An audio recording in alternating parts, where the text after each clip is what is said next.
SCO हूँ Shanghai cooperation organisation. मुख्यतः विभिन्न जगह जो जो सब विश्व संगठन मान अच्छी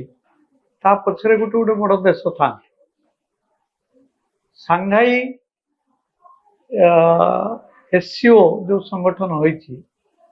ता पछरे मुख्यतः चीन अच्छी, कारण तार मुख्यालय होउछि सांघाई जोटा कि होउछि चीन ले। वर्तमान एथिरे जो धरणर कथबार्ता चली सेटा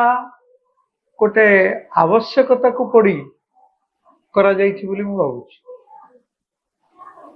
कारण मन रखंतु हुए तो भारत सरकार रे पड़ी रूसिया को वर्तमान समर्थन करुछि यूक्रेन विरुद्ध रे, किंतु एटा सत्य नुहे, एटा ठीक नुहे। यूक्रेन भली गोटे देश उपरे कौन से कारण न थाई रूसिया आक्रमण करिवो या को हुए तो भारत वर्ष सरकार ताकर निजर दृष्टिकोण रू ठीक बोली भावुचंती, किंतु परिष्कार भाव रे एटा कथा होउछि जे भारतर जनसाधारण या सपक्ष ना। कारण यूक्रेन को रूसिया आक्रमण करू कि कारण पे आक्रमण करू से भली भाव रे चीन वर्तमान चाहूची जे पृथ्वीर सबुठारु बड़ शक्ति हबो, सेतिपई से ताइवान को दखल करिया को चाहूची, सेतिपई से उत्तर से जो चाइना चीन सागर नॉर्थ चाइना सी ता ऊपर आधिपत्य विस्तार करिया को चाहूची। चीन वर्तमान चाहूची जे एई समुद्र भीतर को जे पसिबो से चीन ला अनुमति नहीं कि आसु। तेणु चीन उपरे मध्य तार मध्य नाना रकमर समस्या रही। तेणु वर्तमान जो कहा जाउची जे सांघाई कोऑपरेशन ऑर्गेनाइजेशन सेथिरे जो भारत रूसिया और चीन मिशंती एटा परिष्कार भाव रे गोटे सामयिक एवं सुविधावादी मेंट। कारण अमेरिका वर्तमान डोनाल्ड ट्रंप सारा पृथ्वीर विभिन्न देश मान उपरे शुल्क लगौଛନ୍ତି, जोटा लगेवा कथा नुहे, सेटा अनावश्यक विरुद्ध से करिछन से कथा। तेणु यही जो कार्य से करुचंती या विरुद्ध रे केवल से शुल्क को रोकिबा पई जे एते बेसी शुल्क प्रथमे 25% करथिले तापरे पुणी 25% तक बढ़ेलेनी। या फल रे एई सब देश मानकरू जो पदार्थ मान सब सेटिकी जीव ता उपरे 50% शुल्क लागिबो। या फल रे भारतरू जो बयन शिल्पर जो जिनस गुड़िक जाउछि आमर ये जो सब चिंगुड़ी एवं जो सामुद्रिक मत्स्य ये सब बहु परिमाण रे अमेरिका को जाउछि ता उपरे शिल्प गुड़ाए 50% टिकस पड़ीजिवो। एवं सेतिपई भारत वर्षर जो माने आक्वाकल्चर बा जो माने होचंती चिंगुड़ी चाषी जो माने सेमाने वर्तमान सरकार को लिखिलेनी ए विषय वर्तमान पदक्षेप निश्चित भाव में निया जाऊ। या छड़ा विभिन्न खनिज पदार्थ जो गुड़ाक भारत रु अमेरिका को जाउछि ता उपरे मध्य टिकस मध्य बढ़िबो। किंतु गोटे कथा होउछि जे ट्रंप जहा करूचंती ताको अमेरिकार समस्त समर्थन करूचंती ता भी नुहे। कारण वर्तमान सेठिकार जे सुप्रीम कोर्ट अछि से भी जो भारत रु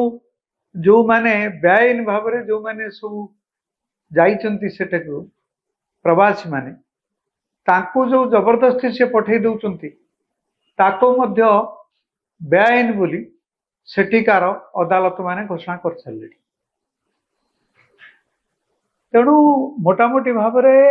अनेक ଦେଖୁଛନ୍ତି ଯେ ମୋଟାମୋଟି ଭାବରେ କହିବାକୁ ଗଲେ ସେଠାରେ ଯୋଉ ବିଭିନ୍ନ ଶିଳ୍ପ ମାନେ ଅଛନ୍ତି ସେ ଭାବୁଛନ୍ତି ଯେ ଭାରତ ବା ଏଇଭଳି ଭାବରେ ଅନ୍ୟ ଦେଶ ମାନଙ୍କରୁ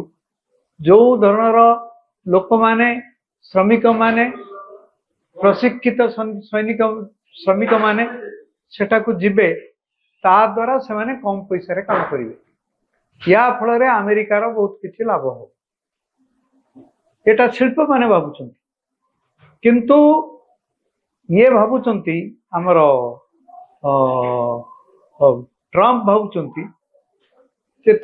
जो पॉलिसी हूँ मागा मेक अमेरिका ग्रेट अगेन से भावुं अधिक शिल्प शुल्क आसिले अमेरिका पाखे बहुत बेसी पैसा हम एवं ता फल अमेरिका बहु उपरक उठिब किंतु अमेरिका बहुत ऋण कर सारे वर्तमान पर्यंत एटा सत्य जे पृथ्वी वर्तमान गोटे यूनिपोलार माने गोटे एक ध्रुवीय पृथ्वी अर्थात अमेरिका हूँ एकमात्र राष्ट्र आगु थिला जे अमेरिका गोटे पटर थिला सोवियत यूनियन अन्य पटर थिला वर्तमान सेटा नहीं सोवियत यूनियन बा रूसिया से एत बड़ शक्तिशाली देश नहीं किंतु वर्तमान चीन वर्तमान चाहूँगी जे धीरे धीरे अन्य मानक अतिक्रम करी अमेरिका को मध्य आर्थिक दृष्टिकोण अंतत से 2030 सुधा अतिक्रम करने को चाहूँगी तेणु हुए तो मोर कहवा कथा हुए तो वर्तमान सामयिक भाव में जो शुल्क गुड़े लगुच भारत जो जिनस से जीव ता उपरे हुए तो 50% टिकस लगे से एकजुट होती किंतु भारत पई चीन गोटे केबे हेले गोटे बंधु राष्ट्र नुहे अतीत बारंबार बारंबार प्रमाणित होती चीन जितेबले सुजोग पाई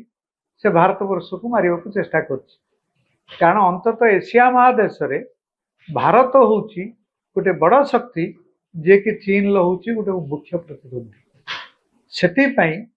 चीन उपरे संपूर्ण भाव में विश्वास करा उचित नुहे एवं चीन जो कार्य करुच्ची सब क्षेत्र में समर्थन करा भारत पक्षर उचित हे बोली मु भावु ना हे तो यह पारे एमती 2-3 देश धमक देले शुल्क किसी कमी पारे किंतु मोर धारणा से धमक नदेले शुल्क कमियो कारण अमेरिका रे सेठाकार लोक माने सेठाकार शिल्प माने से माने चाहती नहीं जे कहीं प्रवासी न जातु सेटा से माने चाहती नहीं कारण अमेरिकार जो लोक माने अछंती श्रमिक माने अछंती तांकु सेमानंकु जेते अर्थ दबाक पड़िबो इयाडू जो माने जाइचंती तांकु दबाक पड़िबो नहीं या द्वारा तांकर लाभ हो सेति पई ट्रम्प जो नीति गुडी घोषणा करछंती से बहुत बेसी सफल हबो मु काईके आशा करूनी।